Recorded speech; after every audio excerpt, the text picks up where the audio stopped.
Dusk settles like copper on my kitchen walls. I wipe the table in slow circles, set 2 plates because my hands remember, then stop. Habit looks back from the empty chair. I lift the second plate, feel its weight, and return it to the cupboard as gently as laying a hand on a sleeping child. In its place, I set the letter that arrived with evening cream envelope, heavy paper, my name beside his, in ink. The kettle breathes, the radio counts rain, the house waits to learn whether night will be quiet or bright with voices. I have a rule: daylight for decisions, kindness for company, no business at this table after dark. The envelope pretends to be polite. It brought its own urgency, like a pushy guest. My thumb worries the corner. The serrated knife gleams beside the salt. I can keep my boundary and wait for morning, or I can open what refuses to sleep. I set feet, square shoulders, and choose my witness, the window lamp, the God who favors patience. I slid the envelope onto the plate where his supper should have been.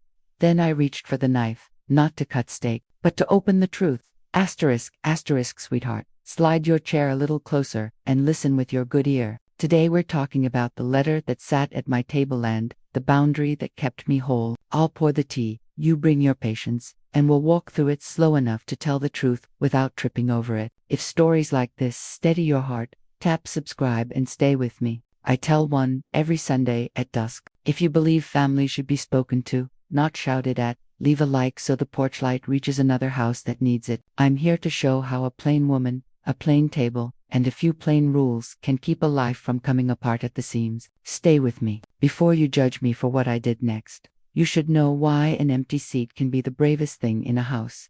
Asterisk, asterisk, evening arrives soft at the edges and unhurried. I turn the lamp so its light pours warm across the table. The shade leans because I prefer it that way. Shadows behave when you invite them to stay. The kettle begins its small sermon on the stove. The radio whispers whether to no one in particular. I wipe the wood in slow circles, center the salt, square the napkins, and breathe until the room remembers me. Bide my hands set to plates before my mind gets a vote. Habit moves first. Habit believes no one leaves, no one lingers too long on the wrong side of a door. I watch my fingers hover, then lift the second plate and return it to the cupboard like setting a baby back into sleep. The open space on the table is a kind of truth. We eat with who is present, not with who is promised. Love is not performance. It is practice. I keep a rule now, simple as bread and just as sustaining. No unexpected guests. No late-night decisions. No disrespect at this table. If you arrive unannounced, you arrive at the porch, not the plate. If you bring urgency after sundown, bring it back in the morning wearing manners. If your voice climbs a ladder, climb it down before we pour the tea. These are not punishments. They are railings on a staircase I intend to climb without falling. I learned that staircase by missteps. Once I kept supper warm past kindness, believing heat could turn lateness into care. Once I apologized for another person's storm until I soaked myself through. Once I let a plea turn into pressure and pressure into consent I could not respect when daylight returned. That is how the rule found me. I wrote it on an index card, folded it once, and slid it into the bread tin beside the window. I did not announce it. I kept it like a vow. Now I live by small rituals that do not ask permission to be steady. I rinse the cups, set the spoons, count breaths, while the kettle gathers itself. I listen to the house breathe back. Floors remember footsteps. Hinges carry stories. The refrigerator hums in a key the evening understands. I stand in the doorway, look once at the clock and once at the sky, measuring time the way my mother taught me by light, not numbers. If someone knocks after dark, I step to the threshold and let the door be mostly closed. I speak kindly, because kindness is not for sale,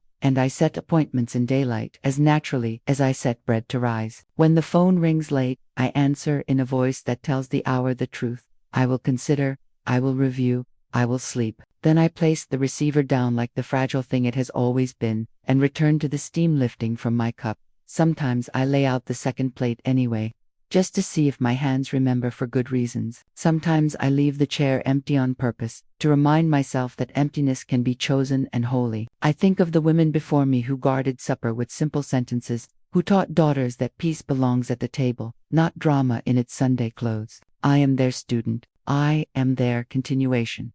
Night moves along the window pane like a slow river. I tidy what can be tidied and let the rest wait. The room feels honest when the rules are near. They do not make the house smaller. They make it safe enough to be tender. I stacked the mail on the counter for morning judgment, turned the radio low, and touched the bread tin where the index card sleeps. I breathe, square shoulders, and wait. That boundary saved me once on the night a letter asked me to break it. I was raised where morning started with roosters and ended with porch light, where news traveled by casserole and truth wore work boots. Folks said please because they were taught, and said sorry because they meant it. We stretched thin paychecks with coupons and faith, and if a storm tore a shingle loose, 3 ladders showed up before the clouds finished deciding. Saturdays belonged to the hardware store. The aisles smelled like oil, rope, and possibility. Men argued about screws as if marriages depended on the threads, and in a quiet way, they did. I learned the difference between cedar and pine by the way dust settled on my sleeves. When someone said they'd be right back,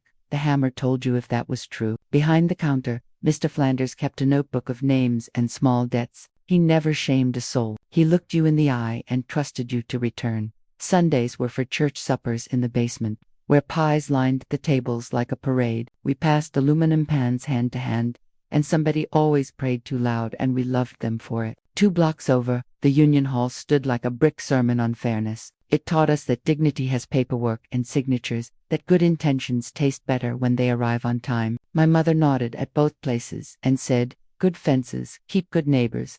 She meant boundaries, and she meant kindness with spines. After school, I wiped counters at the diner. The coffee was honest and the pie was courageous. Truckers told stories that didn't brag, and teachers graded essays between bites. From the stool near the jukebox, I learned the difference between loneliness and quiet. Loneliness needed company, quiet needed respect. I polished the chrome until my future bent in its shine, not fancy, but clear. He came in on a Tuesday with sawdust on his jacket and patience in his posture. He ordered coffee black and said thank you like a handshake. He listened when the old man at the end of the counter talked about the mill. Really listened, like a person not planning his next sentence. When he reached for his wallet, he made sure the tip stayed where it landed. Small things, but small things are the bones of a life. We walked home slow one evening, boots scuffing the same rhythm. He didn't fill silences. He honored them. He asked about my mother's saying, and I told him, fences weren't walls, just lines that helped people wave without wandering. He said he respected doors that opened because someone knocked, not because someone pushed. We didn't hurry. We wanted nothing. We couldn't carry. Our courting cost a quarter and an hour most nights. 1 milkshake, 2 straws, the jukebox working if you coaxed the stubborn button. We talked about roofs and rain and the price of flour. He told me, if I'm late, I'll tell you. I told him, if you're tired, I'll put the kettle on. He liked quiet women who laughed with their eyes, and I liked steady men who came back with the truth. When he asked, he used a simple promise, not a speech. He said, I can't give you everything, but what I give, I'll give straight. I said yes because straight is a fine foundation. We bought dishes at the thrift and painted a kitchen the color of warm bread. We made a rule and wrote it on our first calendar. Plain as grocery day and payday. We promised to meet at supper always until the day supper learned how to wait. Marriage began with a rented second-floor walk-up that creaked kindly under our feet. We painted the kitchen the color of warm bread and set the table with mismatched plates that looked braver together than alone. Paydays smelled like soap and gasoline. Thrift wasn't misery. It was a game we played against the month, and some weeks we won by pennies. I clipped coupons, he stretched lumber, and we learned how to turn leftovers into something that tasted like new hope. The table became our altar. Bills went beneath the salt. Prayers went between bites. News good, bad, undecided, was spoken in full sentences so no one had to translate mood. Then came the baby, red as sunrise and loud as joy. Sleep arrived in small envelopes, but laughter cashed the bigger checks. We measured growth against doorframe pencil marks and measured ourselves against patience. He kissed the child's soft crown before leaving, and again when he returned. And I built routines sturdy enough to carry 3. Supper was our bell. No matter what the day had taken, we gathered when it rang. Some evenings stretched, a job ran long, a truck fought its own gears, a favor for a neighbor turned into 2. He'd call late and say, don't wait up, and I'd answer, we'll reheat. At first the plate kept its heat for him, like a loyal dog. Later, it cooled while I told the child a story and told myself another. That kindness could warm what lateness chilled. He came in grateful, sorry, determined to do better. I believed him because people become the size of your faith. Then small confusions began to collect, like lint in a pocket. A promise, mystery, a reason trimmed for ease, a missing detail framed as protection. He said it spared me worry. I said I'd prefer true worry over false peace. We did not fight. We practiced restraint, which is quieter and harder. I learned to listen for the shape of truth, not only its words. He learned that silence has weight, and I would not carry it for him. One winter evening, the stew went slick with a skin, while the clock tugged at its hands. I spooned out a bowl, covered the rest, and held the baby until the house accepted we were done for the night. He arrived after the lamps. Patience had thinned, breath cloudy, apology genuine, explanation light. I warmed his portion and we ate without ceremony, careful not to bruise the air. Another week, it happened again. Habit is a craftsman. It builds whatever you feed it. I counted silence like coins on worn wood. The first empty plate taught me mercy. The second taught me math. Dusk arrived the way it always does here, patient and sure. And the radio gave the county forecast like a neighbor leaning on the fence. I had just turned the lamp so the shade sent its honey color across the table when the sedan rolled to a careful stop. The man who stepped out wore a jacket too thin for honest weather and a smile that knew it wasn't needed. He carried a stiff envelope and a clipboard that hoped to look official. Mrs. He asked, my name correct. His tone borrowed.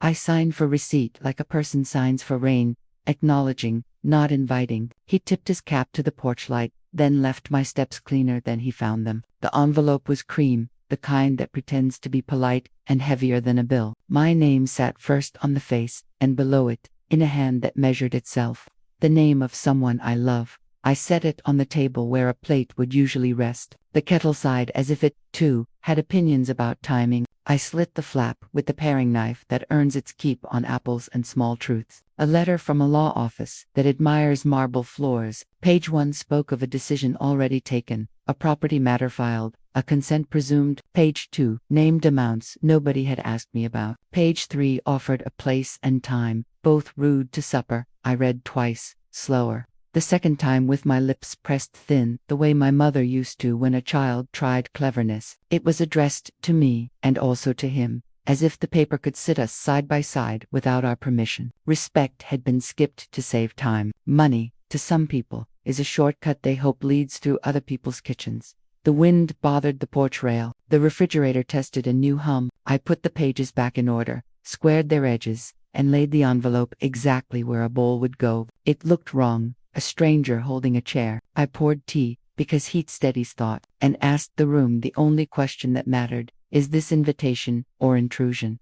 I could hear his voice in my memory, patient and plain. Daylight for decisions, darling. I could hear my own answer, just as plain. Yes, and not at this table after dark. The rule we wrote to stop our house from bleeding out through little cuts still stands. The night wants speed. Truth wants witnesses. I folded the letter, once, then once again, and placed the paring knife across the top like a paperweight that remembers other work. I saw a line about medical consent signed in absentia, neat as a forged smile, and a clause that treated my quiet as agreement. Heat rose, not the kettle's, mine. I'm easy until pushed. I have bent without breaking. I have waited without yielding. But waiting is chosen, not commanded, and my name is not a doormat. My hands wanted to move faster than my name. My name refused. I set my shoulders, counted the seconds between the kettle clicks, and chose the older promise over the new pressure. The letter wanted me at the table on their terms. The phone rang before the lamp warmed the room. The bank spoke first, wearing that chirp that hopes to pass for helpful. They needed signatures to keep things moving. They needed them today, if possible. They named a time that eats supper and a location that disrespects kitchens. I said I'd read in daylight and bring my own pen. Silence answered like a clerk shrugging without moving. Next came a voicemail from the clinic, polite in the way a script can be. It referenced consent, assured me everything was routine, and asked me to confirm what I had not agreed to. I pressed the receiver to my chest and felt how thin plastic is when it tries to carry a life dot at the store. 2 women stacked gossip like cans. One said she heard I'd come into something. The other said she hoped I'd share. I smiled the way a person smiles when they are deciding which shelf to put a weight on. In the parking lot, a neighbor offered advice he had not been asked to carry. These things go smoother if you just sign, he said. holding his cart like a podium dot. By afternoon, a relative sent a text that started with love and ended with a scold. Be reasonable, it read. We all want the same thing. I considered sending back a picture of my table, with one plate and a spoon placed exactly where a person should learn patience. Instead, I replied with the rule that has kept our roof on straight: not at night, not under pressure, not at this table. The house and I made soup. I chopped onions and remembered years when I salted my own tongue to keep the peace. I stirred until the broth accepted its assignment. I set a plate for myself and laid a napkin smooth. The envelope sat on the counter like a guest who declines to remove his hat. At dusk, the doorbell tried courage. I opened the door as wide as courtesy and as narrow as safety. There stood a loved one with urgency in his jaw and forecasts in his eyes. He said he had driven all the way so we could finish this now. He said the office would close and the window would shut. He said I was making trouble over timing. Daylight, I answered, and not here. He stepped past the threshold with his words, then stopped when he saw the table. One plate, a bowl of soup, cooling the way evenings do. The chair across from me, dignified by its emptiness. He looked for the second setting and found instead an index card tucked beneath the salt. He read only the first line. It was enough. He told me I was being dramatic. I told him I was being careful. He told me our family needed action. I told him our family needed respect. The pot hissed softly and the clock agreed. He lifted his hand like a gavel no one had granted him. I walked him to the door with kindness and a hand on the knob, the way you guide a storm outside. The porch accepted him. The night kept distance. I set one plate down, then took it back up. Tonight, the table would not be a courtroom. The friend who knows my sink by heart came by with a face that had practiced certainty. She set her purse down like a verdict and said she only wanted what was best. She scanned the counters, as if blessing or blame might be stored with the sugar. Then she asked the question that sounds like caring and feels like a test. If you loved him, wouldn't you just help? I kept my hands busy folding a dish towel that didn't need folding. I told her I was helping. I was helping by not letting midnight impersonate wisdom. I was helping by keeping our names clean and our papers straight. I was helping by refusing to sign while the moon pretended to be a notary. She sighed, the kind of sigh that wants a refund. You never used to be so rigid, she said. I heard what she meant. Easier for her, less costly for others. I remembered the years when I said yes, because the silence afterward sounded peaceful, or because the smile afterward looked like forgiveness. I remembered paying twice for bargains that never were. She offered scripture without context and advice without homework. She told me spouses are a team. I told her a team passes the ball in daylight. She told me sacrifice proves love. I told her honesty proves it faster. She softened, briefly, then bristled again, because bristling can feel like purpose. He needs this, she said. Don't you want to be the reason he sleeps? I want to be the reason he wakes and can look himself in the mirror, I answered, surprising us both with the precision. We laughed, briefly, because truth relaxes the face.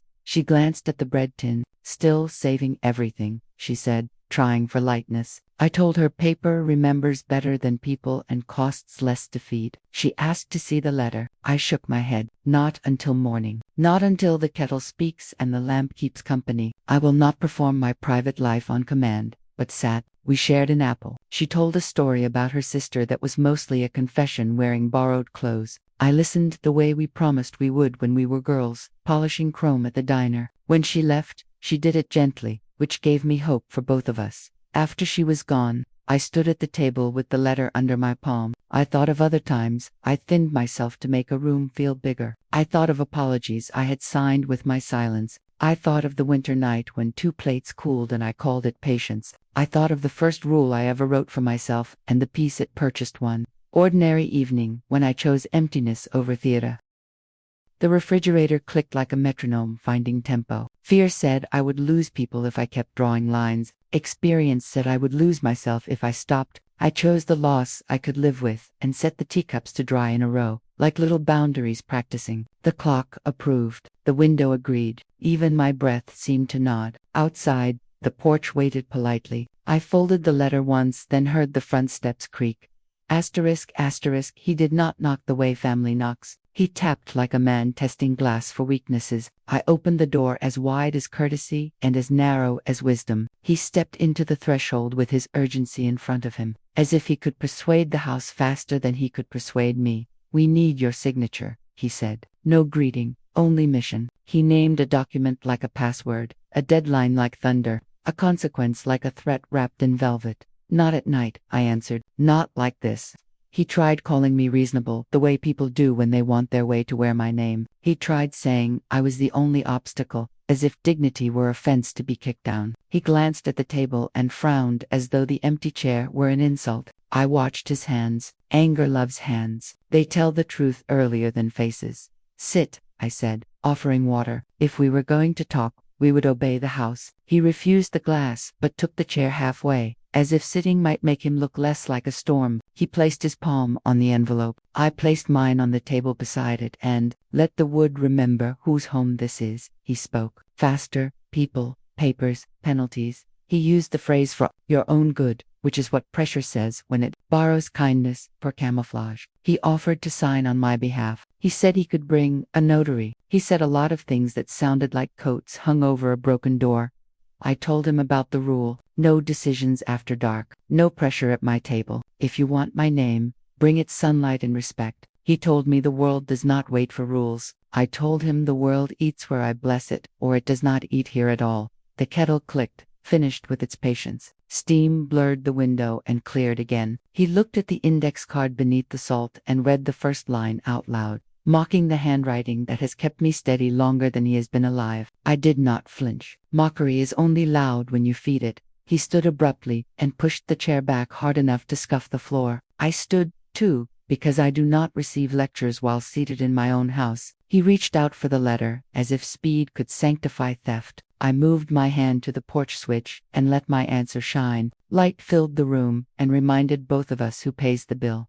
We stood that way for a measured breath. Him with urgency, me with ownership, the house choosing not to take sides because it already has a woman for that job. He said he would come back with others. I said I would welcome daylight and witnesses. He said tonight. I said no. The air between us cooled like soup left too long. I pointed him toward the door with the same steadiness I used to guide grandchildren across a busy street. Outside, a moth circled the bulb like a foolish messenger. Twice, he reached for the letter. I reached for the porch light. Asterisk, asterisk, the morning mail brought a second letter dressed in the same polite cream. The heading wore urgency like cologne. 48 hours, it said, without a please. It listed consequences in careful rows. Forfeiture of claim, delay of care, assessment of fees. It did not list the cost of being rushed into regret. Paper rarely tallies what a heart must carry. A voicemail followed, professional and practiced. The voice said windows close, opportunities expire, calendars cannot bend. The voice did not mention kitchens, or the way soup tastes when you try to swallow with a clock in your throat. The email chimed after that, bright as a toy, and twice as insistent. It attached forms that assumed I would comply, and offered a link as if obedience were simply a click away. I set my pen on the counter and set my back against the sink, and let the house catch up. The refrigerator hummed, loyal as a deacon. The floorboards waited for my verdict. I took the envelope to the window because light tells the truth faster than people. I read every line out loud, as if sound could flush out hidden snakes. It helped. Threats prefer whispers. Daybreak makes them stutter. The town watched with the curiosity small places cultivate. At the post office, someone said I looked well, then asked if I was managing. At church, a handshake lasted a fraction too long. Online, strangers became cousins, and cousins became judges. I poured all of it into the sink with the coffee grounds and rinsed the basin clean. Approval is a shallow cup. I own deeper ones. I called the number on the letter and laid out my terms in a voice even people who disagree can hear. Daylight meeting, neutral room, witnesses, corrected paper, no signatures after dark. The person on the line tried to be soothing and succeeded only in being slow. I repeated the list. He paused the way men pause when they are deciding whether a woman is serious. I saved him the trouble. I said, schedule it. The afternoon wore itself out. I set one plate for supper and let the second plate remain where it had been all week, resting, ready, unsummoned. The clock measured its patience in quarters. The kettle learned a second hymn. I prayed the short prayer I trust most. Lord, stand between me and my hurry. Evening came on like a verdict, and then softened, as evenings do when you refuse to argue with them. The porch light clicked on, dignified as a judge who knows which side the law favors. I stacked my papers in the order I would present them and tucked the index card on top. Rules first, then receipts, then grace. That is how you keep your name from wobbling. I carried the envelope back to the table and set it where a bowl would sit. I looked at the empty chair and let it remind me that vacancy can be virtuous. My breath evened. My shoulders remembered where they belong. I chose to be the woman my mother raised, the one who counts to 10, opens the curtains, and invites truth to sit down politely. If I wait, they'll call me cruel. If I don't, I'll call myself something worse. Daylight made the paper blink. We met in a small room with honest windows, a borrowed table, and 2 witnesses who knew how to listen without performing. I laid the envelope down like a specimen. The clerk brought coffee that tasted like prudence. The woman from the office arrived with her folder held like a shield, then lowered it a little when she saw my stack of neat proofs. We read slowly. We read aloud. Lines that had swaggered at dusk lost their balance in the morning. A clause tucked under friendly language said consent could be inferred if no objection appeared within a reasonable time. Reasonable to whom? Another paragraph promised relief now in exchange for authority later. The numbers offered kindness in the small print and collected interest in the footnotes. Someone had bet that my hush would spend like money. The older witness tapped a sentence with her pen. This splits risk unevenly, she said. If anything goes wrong, you carry it. I looked at the math and saw the weight settle on my side of the beam. The offer wore mercy like a borrowed coat. Underneath was leverage. I remembered every night I had traded comfort for quiet. I felt something old in me stand up and say its full name. We compared the letter to the record. A committee had tabled a discussion that should never have been tabled. Minutes were missing from the copy in their folder and present in mine. An email thread ended right before the inconvenient reply. My boundary, mocked as stubbornness, had kept me from stepping into a hole they labeled shortcut. The woman from the office exhaled a note that sounded like truth finding its chair. If you sign this version, she said, you surrender your appeal after implementation. She did not look pleased with her own sentence. The clerk flinched like a person watching a glass slide off the counter. I folded my hands to keep them from shaking and found they were steady. The room had been asking me a question all along. Do you trust the woman you became when you learned to wait? I did. I do. I do not confuse peace with permission anymore. I do not confuse pressure with purpose. I let the sunlight touch the ink. I let both witnesses see what I had seen at the window. How darkness sells speed. I thanked my old rule out loud, the way you thank a good fence after a bad wind. We put a line through the consent that presumed me. We circled the sentence that counseled my recourse. We wrote in the margin with plain words and sharp pens. Shock settled into clarity, the way a lake settles after a boat has passed. The coffee cooled, my voice warmed. I was no longer deciding whether to open the letter. I was deciding how to rewrite it so the truth could breathe. What they called urgency was a shortcut around my dignity. We paused so the morning could answer. Outside, a truck downshifted at the light and a bird practiced the same brave notes. I looked at the woman in the window's reflection, the one who had set 2 plates for years and learned to remove one without hating anyone, and I trusted her. I asked for a corrected draft, read it again, and made them initial the remedies like stitches. No more inferred consent, no more forfeited appeal. No more generosity that keeps your name on a leash. The witnesses nodded, the clerk breathed, the folder closed, and the door stayed open to daylight. I climbed the attic ladder, the careful way you carry your own history. The box I wanted sat where memory had left it. Cedar lid, masking tape label, dust-like soft advice. Inside were the small anchors of ordinary lives receipts, kept for no good reason until the day they become reasons. I sorted them by year, then by nerve. Grocery totals, gas slips, a paper napkin with a date, a time, and 2 initials that had once meant promise. Downstairs, I cleared the table as if I were setting out a map. Witness names on one page, phone numbers on another, minutes from the church committee where a discussion was hustled past its conscience, an email printout showing the thread that died right before the reply that would have complicated the plan. I added the index card from the bread tin. I added the text messages where I said no, politely and plainly, and the replies that pretended I had whispered maybe. Gathering proof costs courage even when the paper is on your side. I called the retired clerk who remembers where bodies are buried in filing cabinets. I asked the union man to confirm a line item he would rather not revisit. I visited the church secretary with a pie and a request. because basements preserve what egos misplace. Each yes asked me to spend a coin from the purse labeled relationship. I paid exact change with gratitude and wrote receipts no one will see. The phone vibrated itself into opinions while I worked. A cousin forwarded a form, as if forwarding could bless it. A neighbor sent a link to a story that wasn't mine, hoping comparison would hurry me. I turned the phone face down, the table faced up. I kept writing. I called the clinic to request records. I called the bank to request times. I called my own voice back from the old habit of apologizing for steadiness. She arrived, breathless, and stayed.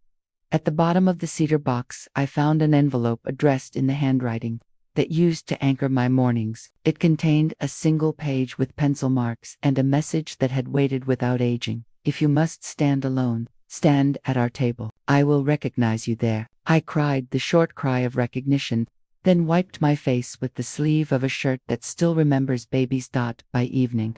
The folder felt heavier, and my heart felt lighter. The plan looked plain on paper. Daylight meeting, neutral room, witnesses, corrected draft, apology written, acknowledgement public. The cost looked plain. 2 strained faces, quiet holidays, the kind of distance that pretends it is mature. I am old enough to name prices. I am also old enough to pay them. I stacked the proofs in the order a decent person would find convincing, slid the pencil note on top like a blessing, and whispered the truth that steadied my hands. One signature could end this, or end me today, easily. The ultimatum came like weather, a message from a number saved under family, a tone borrowed from bosses. Today or never, it said, as if love has calendars that close. I put the phone face down and set a cup on top of it like a paperweight for worries. The cup did not spill. Neither would I. An email arrived that called itself a solution. It offered a smaller number with bigger silence. Quiet settlement, they wrote, as if quiet were virtue when purchased. I have paid for quiet before. It cost me twice. I wrote back what I have learned to write when the price of peace is my name. No, thank you. Daylight only. Witnesses present. Correct the paper or correct your aim. Online, a thread sprouted opinions like weeds after a rain. Strangers taught me about myself with confidence that comes free and costs the reader. Cousins I love more than their posts mistook patience for weakness and boundaries for meanness. I read until reading turned to rehearsal for arguments I would never stage. I closed the lid and let the room be louder than the noise beyond it.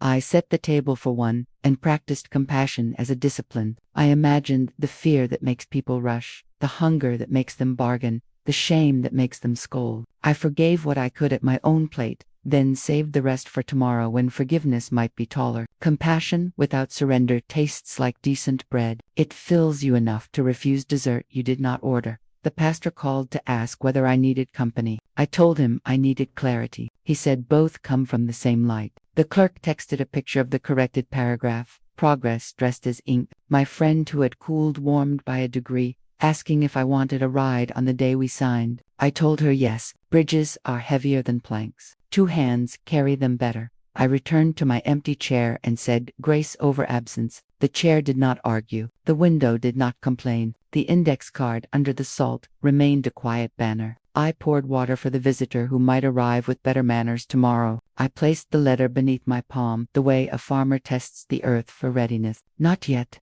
the house said. Yes, soon, my courage answered. Another ultimatum, softer this time, arrived as the porch light hummed itself awake. The voice on the line used my first name like a promise, then offered another click-through path to compliance. I said, bring it to morning. He said, you are making this hard. I said, hard is how we know it's real. He paused long enough to hear himself. He said he would call back with a room and a time. I turned the lamp, stacked proofs, and wrote line under what grace forbids, me disappearing. If they won't sit with grace, I'll sit with God. It was 3 a.m, the hour when houses tell the truth and the refrigerator sings like an old hymn. I kept the lamp low and the room honest. Steam lifted from my mug and lost its nerve halfway to heaven. I sat at the table that has learned more about me than any diary and folded my hands the way my mother did when she did not want to shake. Lord, I said without saying it, stand between me and my hurry. The quiet took attendance. The clock ticked, polite as a pipes settled. Outside, a truck downshifted 2 streets over, and then remembered it was night. I thought of the first time I set only one plate and felt more peace than loneliness. The way a body feels when a splinter finally works itself free. I had not meant to choose myself. I had simply kept the soup from thinning into apology. The baby had slept. The room had breathed. I had learned the floorboards of my own heart. I remembered other erasures. The "I'm fine" that meant I am disappearing. The smile I wore so a visitor would not have to see his own reflection. The nights I signed my name to quiet I could not afford. Women learn subtraction long before numbers. We remove pieces of ourselves until the sum looks polite. That night taught me the math in reverse. Add back an hour, add back a breath, add back a rule you keep even when someone calls it stubborn.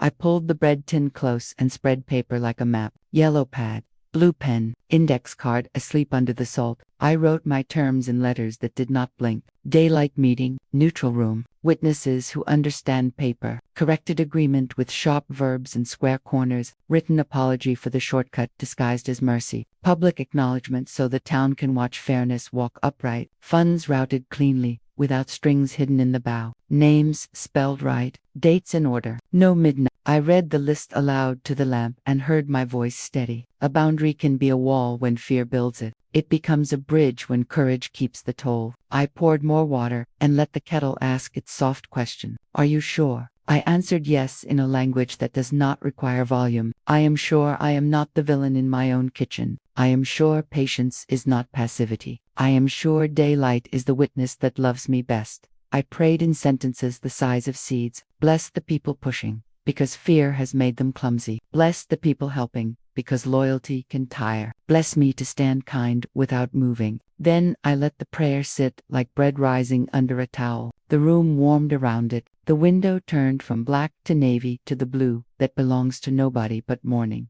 When the first bird cleared its throat, I closed the pen and placed the list on top of the letter, like a mother laying a quilt across a restless child. I put the second plate back in the cupboard with ceremonial care. I set one plate at the place where my hands expected, and I did not apologize to the chair across from me. My chest loosened. The light decided us. At dawn, I set one plate. It was enough. I breathed, counted 10, and felt my name return, bright, legible, and wholly mine at last. Morning made decisions look like furniture against solid, movable, worth lifting with two hands. I ate toast, washed the cup, and lined my proofs in order. I dialed the bank first and asked for a daylight slot in a glass-walled room. I named my witnesses and requested receipts for every promise. The manager tried a tone that keeps carpets feeling important. I answered with the voice I saved for stormwarnings.com, specific, and already standing under the doorway. He gave me 10 o'clock.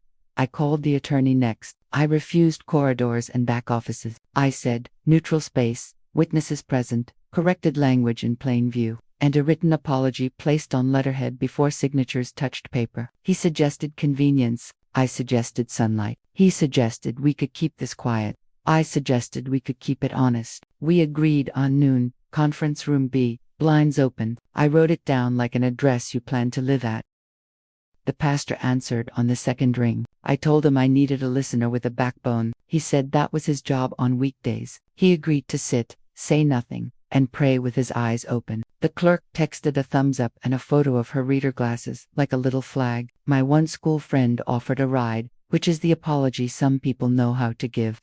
I took it. Bridges travel better with company. I reached for the reporter's number and let my hand rest there, not to threaten, to remember that public truth is a tool I can pick up if private truth gets ignored. I wrote a single line beside the entry, only if needed. Then, I closed the book on drama and opened the folder on daylight. By 9:30, the plan walked on its own legs. Bank at 10, attorney at noon, pastor and clerk confirmed, friend at the wheel, index card on top of the stack like a firm palm between hurry and harm. I packed water, hard candy, and a pen that writes straight through nerves. I put on the jacket that remembers victories and the shoes that do not squeak. Before I left, I stood at the table and touched the empty place where a second plate might have gone. I told it what I tell myself when rooms get loud. Kindness first, clarity always, grace when possible, and no signatures after dark. The porch light slept. The sun was enough. The phone buzzed with a final message wearing bluster like cologne. Today or never. I buttoned my jacket and locked the door behind me. I said, today, by my terms. The street nodded, and the day opened like a clean, blank ledger for me. The conference room mistook length for wisdom. A table stretched like a runway, carpet swallowed footsteps, and a pitcher of water tried to look official. I carried my folder the way farmers carry seed, knowing what grows depends on care, patience, and light. The bank manager opened with a smile that worked overtime. The attorney stacked forms as if paper could bluff. I set my proofs down where the sun from the high window could read with us.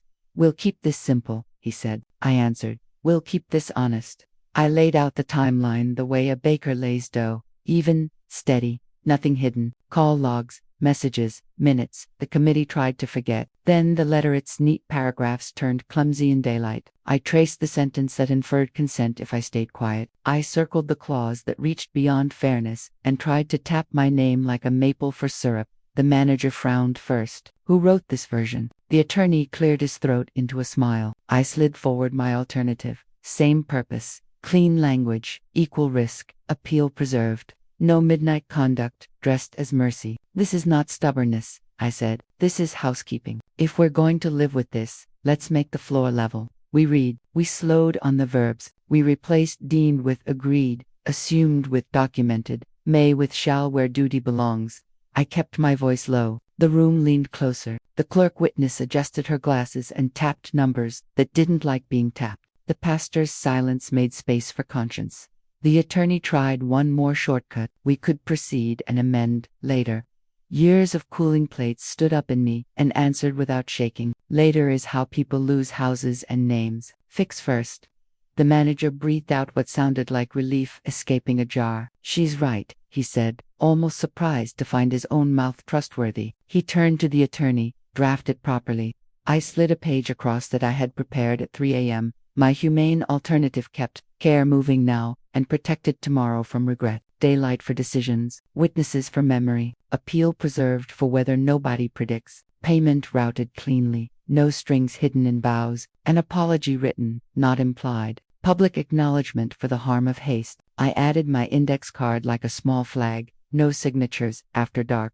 We marked revisions in ink that didn't tremble. Someone fetched a fresh template. The printer coughed and then cooperated. The corrected agreement read like a person with a straight back. The pastor nodded once. The clerk smiled the way a seam looks when it finally lies flat.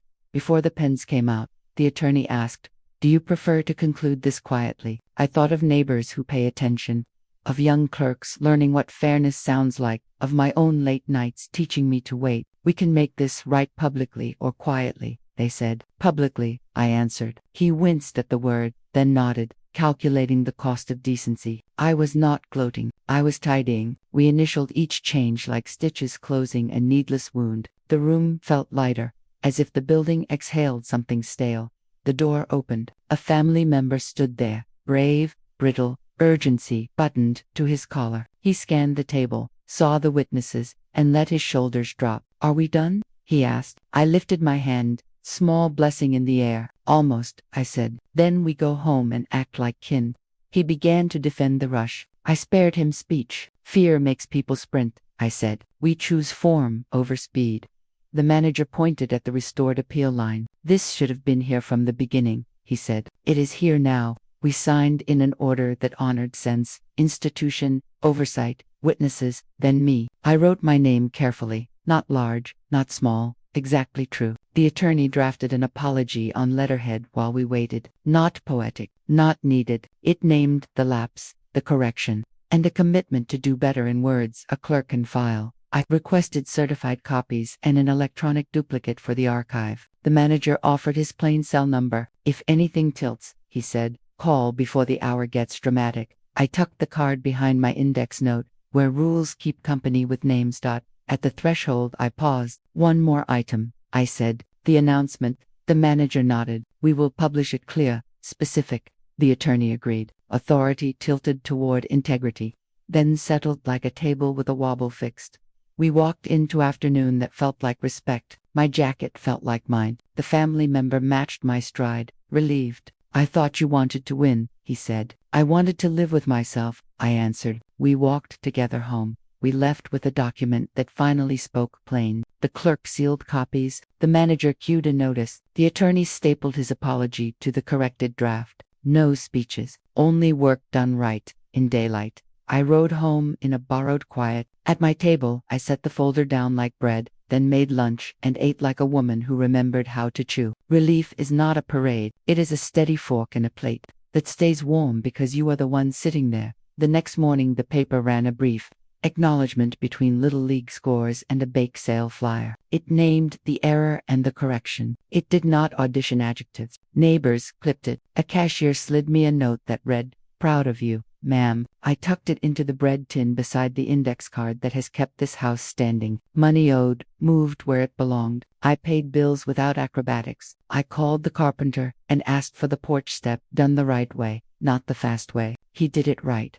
I bought tulips with red-tipped petals because dignity deserves flowers. I mailed a quiet envelope to a family that needed groceries and sent a small check to the library with the memo. 4 light reconciliations arrived like mail, some on time, some late, some returned once before they found the address. A cousin managed to honest sentences and a cry. I gave her the chair by the window and a napkin for pride. We did not re-argue the storm. We passed sugar and spoke about the weather we actually had. Later, a friend returned my casserole dish with a note. "Thank you for waiting." Waiting is an unglamorous courage. I pinned her note to the fridge. The table resumed its vocation. One Sunday I set 2 plates because the guest I invited earned his place with daylight, truth, and a willingness to dry dishes. We did not talk documents over food. After, we cleared and spoke in full sentences. He apologized without ornament and asked what repair would look like, not what forgetting would cost. I told him repair is a schedule, not a speech. He said he would keep it. I believed him enough to return 1 fork to the drawer with his name folded beside it. Not everyone came back. That is not a tragedy. It is a Some bonds were twine, some were thread, some were silk, stronger than they looked. I fed whoever arrived on time and spoke straight. I left the porch light on for people trying to be better and turned it off for people trying to be louder. Peace returned like a cat that forgives yet remembers the slammed door. Weeks later, paperwork finished its chores, funds settled, apologies printed. I filed the final copy and wrote a short letter to myself, then placed it in the bread tin. You kept your name. Remember that on restless nights, a different letter arrived afterward, this time asking for a seat, not a signature. I set it where a bowl would go and smiled. The table remembered its job before I had to remind it. Come sit closer, sweetheart. This is where the lessons live, not in the papers, but in the palms that held them. I will say them plain so you can carry them without a suitcase. First, a boundary is a promise you keep to yourself in public. It is not a wall against love. It is a doorframe that lets love enter without knocking you down. Write your rules where you can touch them. Mine says, no decisions at night, no pressure at my table, and no disrespect where we bless food. When you forget, touch the wood. Holmes, remember. Second, grace is not pretending nothing went wrong. Grace names the harm, fixes the board, and still sets the table for whoever arrives with clean hands and daylight. Sometimes the second plate stays in the cupboard for a season. That is not punishment. That is space for people to choose the kind of company they plan to be. Third, patience is not passivity. It is the slow courage to wait for witnesses and write things down. Paper is not suspicion. Paper is memory you can hold. Keep receipts. Keep minutes. Keep your own voice on the record, especially when rooms get loud. When somebody offers urgency, ask whether they mean haste or help. One saves time. The other saves names. Fourth, persistence is the grocery trip nobody claps for. You go anyway. You call the office again. You read the line twice. You bring the meeting into daylight and ask for verbs that carry duty. You request the apology in writing, not to humiliate, but to teach the room how repair becomes real. Fifth, Americanness, the kind I believe in, is neighbors, receipts, and a table big enough to hold disagreement without flipping. It is the clerk who taps the math, the pastor who prays with his eyes open, the manager who finally says, "She's right." It is Little League scores sharing space with corrections printed in black ink. It is modest hands fixing the porch because the step should have been safe yesterday and must be safe tomorrow. Sixth, love is not sacrifice that deletes you. Love is service that preserves you. If your kindness requires your disappearance, it is not kindness. It is a stage trick. Real love sets chairs, sets limits, and keeps the light on for the person who learns how to knock.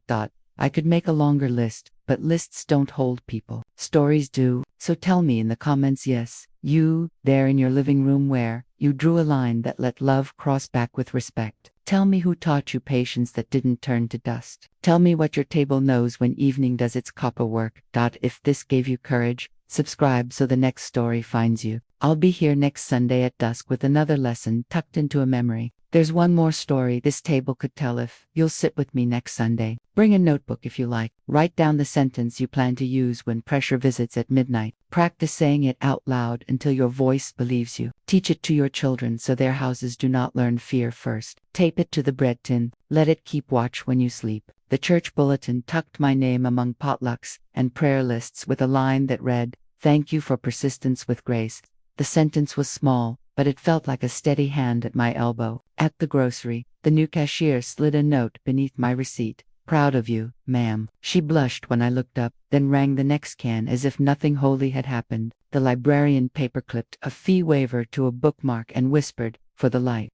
Online, the thread that once gnawed at me softened its teeth. One neighbor wrote, "I spoke too soon."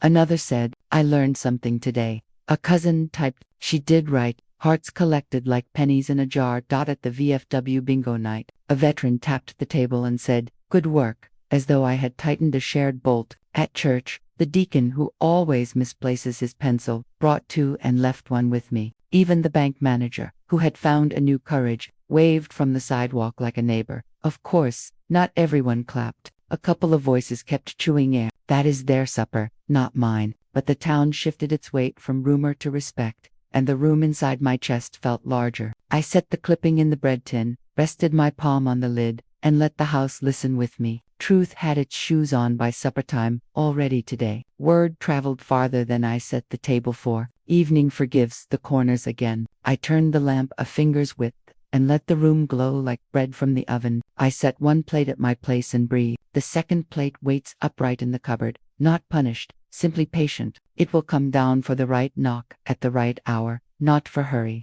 not for noise. The window holds a quiet sky, copper and calm. The porch light clicks on because habit loves company. I rinse the cup from noon and leave it on the towel to dry. Testimony that ordinary is allowed here. Mail rests on the counter until morning because daylight is the witness that loves me best. The bread tin keeps its archive index card, clipping, apology on letterhead. A tulip petal pressed flat as proof joy stopped by. I touch the lid and feel steadiness travel up my arm like a hymn I know by heart. I speak the house rules, not as warning, as blessing. Enter kind, speak plain, decide in sun, eat in peace. I check the lock, not from fear, but from respect, and stand at the window long enough to see my face soften into the woman who kept her name. Tomorrow will bring chores. The table will remember how to listen. The chair across from me will wait. I turn off the radio, whisper goodnight to the room, and let the light do the rest. Next week, I'll tell you about the postcard with no return address. If this story steadied you, subscribe, like, and share it with someone who keeps mistaking kindness for surrender. I'm here every Sunday at dusk with another true-style grandmother tale, told plain and honest.